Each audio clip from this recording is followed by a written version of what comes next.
A lot of confusion when it comes to the subject of Hindus' appreciation of cows. What is the basis of this? The way Hinduism has been portrayed in the West has always been, in a way, in a very poor light. In many schools, the only exposure of Hinduism is caste system. And all of us here are saying, yeah, I thought I'm a Brahmin, he's a Loano. There's a caste system, surely. And the second way is polytheism, many gods. Yeah, we have, look, go in the temple. And the third one is, they actually worship cows. What a silly religion. And sometimes when they want to deride Hinduism, this I have come across in some school, they say they drink cow's urine before they come to school. This is, I'm warning you, this is how your children are told. They are taunted in school saying, did you drink some urine before you came here? Cow's urine, of course. Let me tidy up and let me clarify. You must be very clear about these things, and you must make your children aware of the true answers, remove the misconception. Then the thing that was making them feel kind of dejected and perhaps under pressure, under duress, will suddenly turn around and hold their hand and say, yeah, there's this good stuff here. Let me tell you the story. You see, I go to lots of English schools, and I say, would you eat meat? They say, sure, we eat meat. I say, fair enough, you can eat meat. I'm not here to stop you. And you see, this Rover, your dog, is getting old now. And you're going to lose him in no time because, he's getting old, and you love your Rover, don't you? They say, of course we love our Rover, Mr. Lakhani. I said, there's one trick you can use whereby Rover is never parted from you. He'll be part and parcel of you forever and ever. And of course, Mr. Smith, the Englishman, said, this is fantastic. What is the way whereby I'm never separated from my Rover? And my answer would be, Mr. Smith, you eat meat. Why don't you have Rover for supper? Now you are sniggering because you know what I mean. Not me saying put Rover on the table and say let's share our dinner, but actually cook up Rover and have him for dinner. If I ever say that to any English person, immediately he'll take his stick out and chase me around the park. How dare you? Dog is man's best friend. You don't eat your best friend. What a stupid thing to suggest even. You see, if you are in Vietnam, you might be eating dog's meat. If in United Kingdom, if you start selling real hot dogs, the council will come and shut you down. Dog? You don't. This is dog's meat. You don't. Dog is man's best friend. For the Hindu, this religion is very well thought out. Don't underestimate it. We say man's best friend is not the dog, not the horse. Man's best friend for thousands of years. Go look at the history of humanity. You know what is humanity's history? Until about 10,000 years, we were roaming around, hunter-gatherers, just running around any animal we can kill and eat, and we go next to the next animal. Hunter-gatherers is the human history. The only time human beings settled down and started to farm and become a little bit civilized is when they had this lovely animal called the cow. Because it's a magic machine. On one end you put grass, other end milk comes out. So you could settle down. You had a ready flow of supply of proteins. So you could settle down and wait for your crops to grow. So this gentle animal, if you study the history of humanity, has been the major friend of humanity that allowed humanity to become civilized, to settle down and be civilized, have the space to be civilized. So we say, if you wish to pay tribute to one animal as man's best friend, it's not the dog, it's this gentle animal called the cow. So the Hindus say we must pay respect to this animal that has stood by humanity for such a long time, not just Hindus, for whole of humanity, must pay a tribute.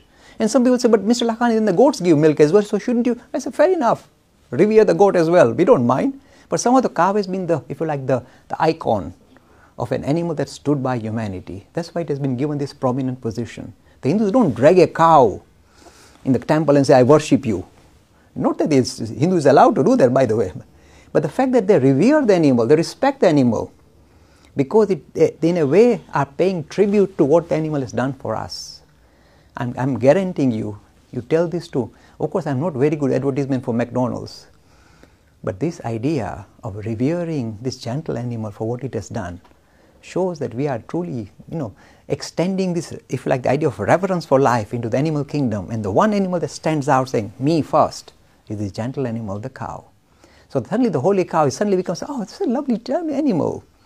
Of course, the only drawback is you can take the dog for a walk, you can't take the cow for a walk, but so be it. Importance of fasting and meditation. You see, we are told, okay, a particular special holy day is coming, a holy day, H-O-L-Y, and for that you need to fast for the whole day, and then perhaps in the evening break your fast, or the next morning with Shivratri, next morning break your fast. Why are we fasting? When there's food, common sense suggests eat, surely. It's natural. So why are we being unnatural? It's an important question. And this is true for every religion. They all have this kind of disciplines. The answer is precisely this. In order for us to reacquaint ourselves with our inner being, our spiritual dimension, which is not our body or the mind, this is what we are teaching, that your essential nature is the spirit. In order to try and re-establish a link with yourself as a spirit, we are very much special than we always look at the body and say, oh, that's me, that's not you, that's your external part. Then you look at your mind and say, I'm that intelligent person who can talk and think and rationalize. That's not you either. That's just still your external part. The underpinning to you that is looking out through your eyes, staring at the whole of this creation, is you. We want to try and link up with this essential you, your essential nature, the spirit. Now, in order for us to acquire this habit of linking with our deeper dimension, our real being, our real essential nature, we say you need to put in certain disciplines, which will force you to think that you are not the body or the mind, or not to pay attention to your body and the mind. To try and for you, how do I show that I am much more than just an animal? Animal will see grass, will start grazing. A human being said, today there is food in front of me, I am not going to eat it. I am showing my true dignity by being more than an animal. More than, if you like, this kind of just a thinking animal. I've got the power to stand away, or stand aside, or stand apart from all this kind of thing, which animal feature that I possess. I can stand away from it. The idea is to reassert our essential nature as different from the body and the mind. And this appears as discipline. So you might have certain discipline. You may say, I will not drink any water, I will not speak today, I will not eat today, or I will only eat fruit today. You are in a way trying to reassert to yourself that I am much more than just an animal. I can stand up against animal forces. So it's a discipline, a necessary discipline.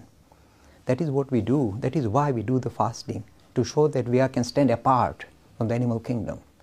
We are now, see, look, Hindus agree with the theory of evolution. You come out of the animal kingdom, you enter the human kingdom. We have no difficulty with Darwin. From the human kingdom, we say, don't stop there. The evolution has not stopped.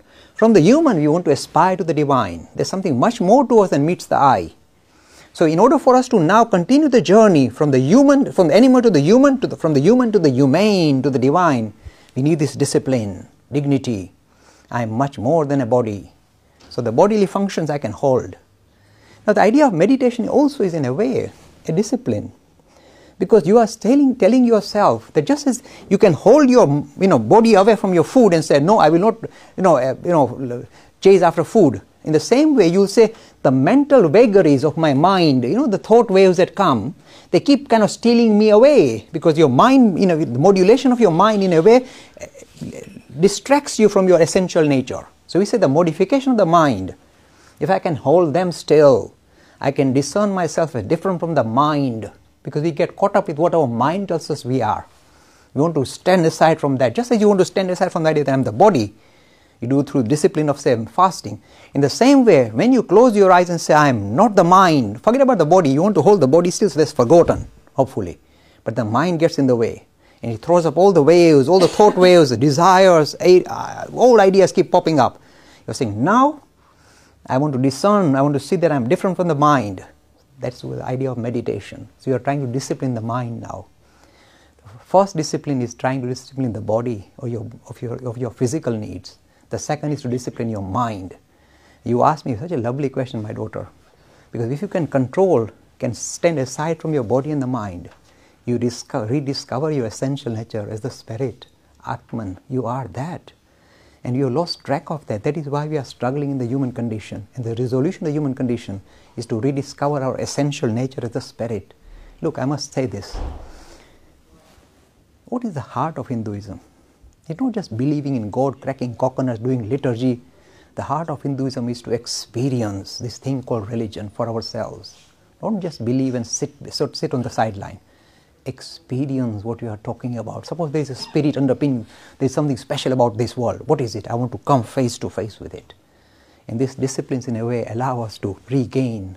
In the Christian tradition say, regain the kingdom of heaven which is within you. See, same idea, different metaphor. We are saying rediscover your essential. You are the spirit, my boy. You are the spirit. You are that. What you are searching for in the sixth, in the highest heaven is your essential nature. You have lost track of it. And through all these various approaches, through rituals, through narratives, through worshipping, you are trying to regain that essential dignity, your own dignity. You are the spirit. Such lovely stuff doesn't come out of other religions that easily. It divinifies whole of humanity. It lifts whole of humanity up to the level of God. This is the lovely ideas of Hinduism.